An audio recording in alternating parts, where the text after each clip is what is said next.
Welcome to The Explainer. Today, we're going to talk about a massive change happening with Social Security in India. Seriously, it's a huge deal. We're seeing a shift from a system that was like a super complicated, messy patchwork quilt to something much cleaner and more modern, a single unified platform. So let's just dive right in with a question that honestly affects every single one of us. What happens when life happens? You get sick, you get older, you have a kid, and suddenly you can't work. How do you protect your income? And that right there, that protection, is the whole idea behind Social Security. It's meant to be society's safety net, a system designed to catch you when you fall, to provide some security for the entire workforce during those really vulnerable times. Okay, so for decades, India's approach to the safety net was, well, it was a real mess. It wasn't just one system. It was this incredibly complex web of different laws all tangled up together. I mean, just look at this list. Each of these laws was its own little world, with its own rules, its own eligibility, its own paperwork. It was this confusing patchwork that was a nightmare to navigate. And the biggest problem? It left millions and millions of workers, especially people in the unorganized sector, like construction workers or street vendors, completely uncovered. But then a really big change came along. A landmark piece of legislation was introduced with one single ambitious goal: to untangle this entire web and fix the system once and for all. And that solution is the Social Security Code of 2020. Now, this wasn't just another law to throw on the pile. No, this was designed to get rid of the pile altogether. Get this, the code took 9 of those major separate laws we were just talking about and basically squashed them all into one single unified framework. Just think about that, 9 different sets of rules now streamlined into one. This slide really shows you the before and after picture, On one hand, you have the old, complicated patchwork that mostly just covered people with formal jobs.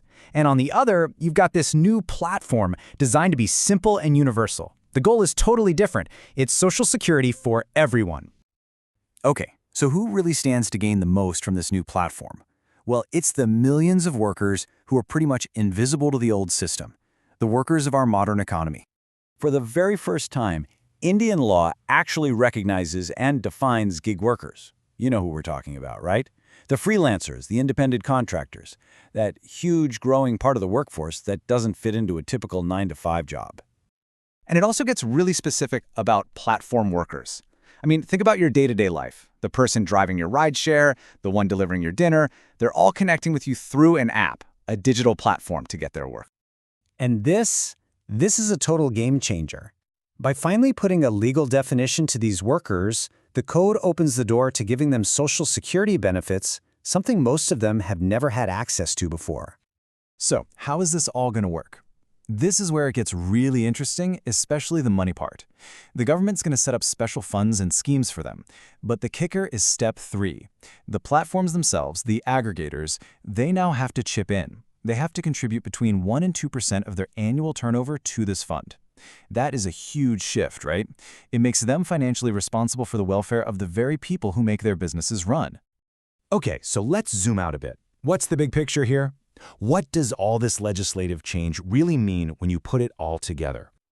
Well, you don't even have to guess what the goal is. It's written right there in the law itself. It's all about consolidating the old mess and, crucially, universalizing the benefits. It's about stretching that safety net to cover every single worker in India, whether they're in a factory, working from home, or driving a cab.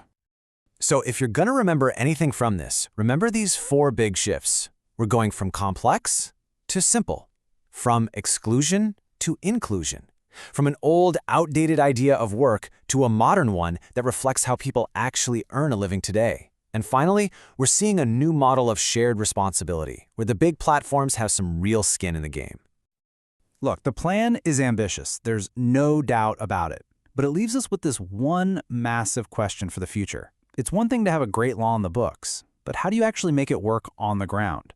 What's the biggest hurdle to actually finding, registering, and delivering these benefits to hundreds of millions of informal workers spread all across a country as vast and diverse as India?